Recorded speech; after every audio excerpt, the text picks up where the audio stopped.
Hello மக்களே, மூக்கத்தா மட்டன்ஸ்லேருந்து குட்டிகள்லாம் இப்போ தான் மேய்ச்சலுக்கு போயிட்டு கொட்டத்தில் அடைக்க போகிறாங்க. அவங்க நம்ம இன்றைக்கி ஒரு 40 குட்டி வரை வந்திருக்கு. எல்லாமே ஒரு நடுத்தரமான பொடி குட்டிங்க. அது என்ன ஏது விவரன்றதை அவங்க பார்ப்போம் மக்களே.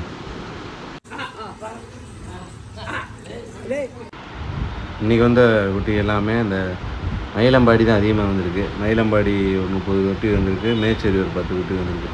எல்லாமே வந்து ஓரளவு பொடி குட்டி தான். ஆனால் குட்டி வந்து கொஞ்சம் நல்ல தரமான குட்டியாக இருக்குது. எல்லாம் குட்டி வந்து நல்ல கறி இருக்கும், நல்ல கெட்டியான குட்டி.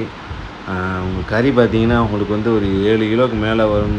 7 கிலோ 8 கிலோ கிட்ட வரும். 8 கிலோ அதிகம் தான், 7 கிலோ கிட்ட வரும். ஆனால் குட்டிகள் நல்லா தெளிவாக இருக்குது, எல்லாம் ஒன்று சொன்னாப்பில் இருக்குது. இப்படி குட்டிகள் வந்து கறிக்கடைக்கு கொடுத்தா நல்லா பிடிக்கும்.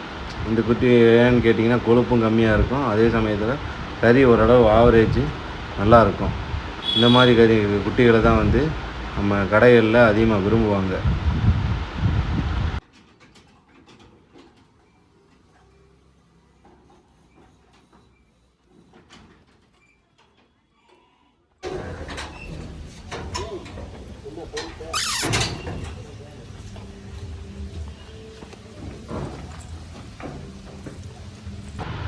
குட்டிகள் எல்லாமே நல்லா மேய்ச்சலுக்கு போயிட்டு வந்துருச்சு.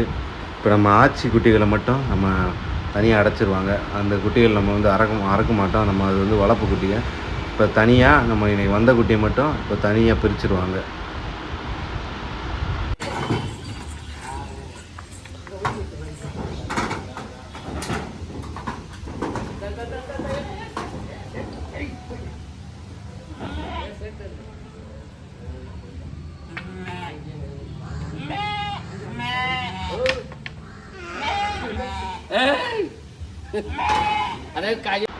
நாளைக்கு அறுக்கிறதுக்காக குட்டிகளை பிரிச்சுக்கிட்டு இருக்காங்க. நாளைக்கு வந்து புதன்கிழமை, அதனால் ஸ்கூல் வேறு திறந்துச்சு. அதனால் வியாபாரம் கொஞ்சம் ஸ்லோவாகிடுச்சு. அதனால் ஒரு அளவாக ஒரு 10-12 குட்டியை மட்டும் பிரித்து விட்டு மிச்சம் எல்லாத்துலேயுமே கொட்டத்தில் அடைச்சிருவாங்க. இந்த ஸ்கூலு இத்தனை லீவ் இருந்த வரையும் டெய்லியுமே நல்ல வியாபாரமாக இருந்துச்சு. ஏன்னா சொந்தக்காரங்க எல்லாருமே வந்து ஊருக்கு வந்திருக்காங்க போல். அதனால் வந்து கறிக்கடன் இல்லை, எல்லா பிஸ்னஸுமே நல்லா இருந்துச்சு. இப்போ இந்த ஸ்கூலு ரீஓப்பன் ஆனோடனே கொஞ்சம் ஸ்லோவாக இருக்குது. திருப்பி வந்து கொஞ்ச நாள் கழித்து தான் வந்து வியாபாரம் திருப்பி சூடு பிடிக்கும். இப்போ ஸ்கூல் திறந்ததுனால எப்படின்னா வாரம் ஃபுல்லாக கொஞ்சம் சுமாராக தான் இருக்கும். அப்போ ஞாயிற்றுக்கிழமை கொஞ்சம் நல்ல வியாபாரமாக இருக்கும். ஏன்னா ஸ்கூல் லீவு வந்து ஞாயிற்றுக்கிழமை லீவுனால ஞாயிற்றுக்கிழமை தான் கொஞ்சம் கணக்காக இருக்கும். அதாவது நம்ம வியாபாரமே எப்படின்றத டிசைட் பண்ணுறது இந்த ஸ்கூல் லீவு தான். இந்த ஸ்கூல் லீவை பொறுத்து தான் வந்து மக்கள் வந்து கறி எடுக்கிறது இந்த குழந்தைகளுக்காண்டி தான் பார்க்குறாங்க. இந்த கறின்னு இல்லை, இந்த ஹோட்டலுக்கு போகிறது, எங்கள் வெக்கேஷன் போகிறது, எதுனாலுமே இந்த ஸ்கூல் லீவு, இந்த ஆஃபீஸ் லீவு அதை கணக்கு வச்சு தான் பார்க்குறாங்க. இந்த ஸ்கூலுக்கு லீவாக இருக்கும்போது எல்லா பிஸ்னஸுமே கொஞ்சம் நல்லாயிருக்கும். ஸ்கூல் திறந்தோடனே கொஞ்சம் அப்படியே எல்லாத்துக்குமே ஸ்லோவாக தான் இருக்கும். மக்களே, குட்டிகளை பாருங்கள், எல்லாம் நல்ல தெளிவான குட்டிகள். நம்ம கடை வந்து ஃபேமஸு காரணமே வந்து நம்ம கடைகளுக்கு வந்து சில்லறை ஆகிறதுக்கு இந்த மாதிரி குட்டி தான் நம்ம பெரும்பாலும் அறுப்போம். இந்த பண்ணை குட்டிகள் வந்து கை வளர்ப்பு குட்டிகள் வந்து நம்ம வந்து அதிகமாக வந்து ஆர்டருக்கு தான் கொடுப்போம். மக்கள் வந்து நம்ம கறி விரும்புகிற காரணம் நம்ம இந்த மாதிரி தரத்தில் குட்டிகள் கொடுக்குறது தான். இந்த மாதிரி தான் வந்து லேம்புன்னு சொல்லுவாங்க. அதாவது வந்து பல்லே போடாதது ஒரு மேக்ஸிமம் ஒரு 4 மாத குட்டி. இந்த குட்டிகள் வந்து இதை தான் வந்து இளங்கறின்னு கேட்பாங்க. இதுதான் நல்ல குவாலிட்டியாக இருக்கும். கறி நல்லா கெட்டியாக இருக்கும், அதே இதில் சாஃப்டாக இருக்கும். நம்ம சாப்பிட்றதுக்கு ரொம்பவே ஒரு சாஃப்டாக இருக்கும். நம்ம வீட்டில் பிரியாணி, கறி குழம்பு சுக்கா எது செஞ்சாலுமே அந்த கறி வந்து அவ்வளோ குவாலிட்டியாக இருக்கும். நம்ம சாப்பிட்றதுக்கு டேஸ்ட்டு ரொம்ப அருமையாக இருக்கும். அதாவது இப்போ எப்படின்னு பார்த்தீங்கன்னா, இப்போ மழை பெஞ்சு இப்போ தான் குட்டிகள் ஓரளவு நல்லா வர ஆரம்பிச்சிருக்கு.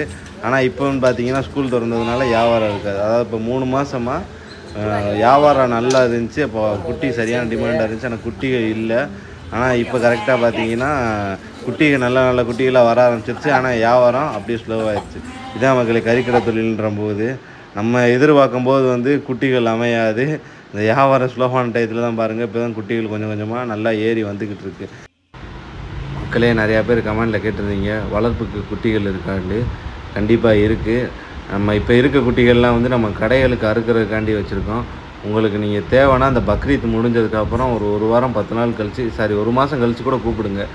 ஏன்னா பக்ரீத் முடிஞ்சு கொஞ்ச நாள் கழித்து தான் குட்டிகள் எல்லாமே வரப்பு நிறையா இருக்கிறதுனால விலை கொஞ்சம் குறைய வாய்ப்பு இருக்குது. அதுக்கப்புறம் இன்னும் நல்ல குட்டிகளாக வரும். நீங்கள் இந்த சைஸில் குட்டிகள் எடுத்து பக்ரீத்துக்கும் வளர்த்துக்கலாம், நீங்கள் கறிக்கடைக்கும் வளர்க்கலாம். நீங்கள் கறிக்கடைக்குன்னு வளர்க்கும்போது ஒரு 3லேருந்து ஒரு 4 மாதம் நீங்கள் நல்லா வளர்த்திங்கன்னா குட்டிகள் நல்லா ஓரளவு நல்லாவே எடை ஏறி வரும். நீங்கள் அதை வளர்த்து கறிக்கடைகளுக்குமே சேல்ஸ் பண்ணலாம்.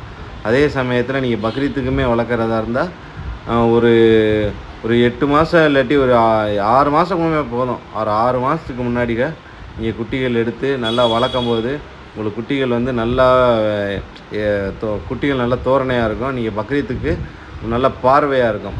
பொதுவாகவே பக்ரீத்துக்கு வந்து நம்ம கடைகளுக்கு அறுக்கிற மாதிரி குட்டிகள் விரும்ப மாட்டாங்க. நல்லா குட்டி வந்து நல்லா பார்வையாக இருக்கணும், கொஞ்சம் நல்லா ஜெய்ஜாண்டிக்காக இருந்தாங்கன்னா பக்ரீத்துக்கு பெரும்பாலான விரும்புவாங்க. அதனால் நீங்கள் பக்ரீத்துக்குன்னு குட்டிகள் வளர்க்கணும், சேல்ஸ் பண்ணணும்னு நினச்சிங்கன்னா ஒரு 6 மாத குட்டி, ஒரு 7 மாத குட்டியை வாங்கி இல்லாட்டி ஒரு 6 மாத குட்டிகளை வாங்கி நீங்கள் ஒரு 6 மாதம் வளர்த்திங்கன்னா 1 வருஷன்ற கணக்காகும்போது குட்டிகள் நல்லா தெளிவாக ஏறி வரும். மக்களை இது நாளைக்கு கறிக்கடைக்கு அறுக்கிறதுக்காண்டி பிரித்து விட்ட குட்டிகளை இதை வந்து இப்போ கடைக்கு பற்றிட்டு போயிடுவாங்க. முன்னாடி போகிற 2 ஆடு வந்து நம்ம ஆச்சி ஆடு, பாதை ஆடு. இது நம்ம அறுக்க மாட்டோம். பின்னாடி போகிற இந்த 12 குட்டியை தான் நாளைக்கு அறுக்கிறதுக்கு தேவைப்பட்டுச்சுன்னா நம்ம குட்டிகளை வந்து கொட்டத்தில் தூக்கிடுவோம். அதாவது நான் புதன்கிழமைன்றனால வியாபாரம் கொஞ்சம் பரவாயில்லாமல் தான் இருக்கும். அதனால் ஒரு 12 குட்டியில் பிரித்து விட்ருக்காங்க. தேவைன்னா அடுத்து வந்து தூக்கி குட்டிகளை அறுத்துக்குருவாங்க. மக்களே, நான் கொடுத்த தகவல் உங்களுக்கு பயனுள்ளதாக இருக்கும்னு நினைக்கிறேன். நம்ம சேனலை லைக் பண்ணிக்கோங்க, சப்ஸ்கிரைப் பண்ணிக்கோங்க, மறக்காமல் பெல் பட்டன் கிளிக் பண்ணிக்கோங்க.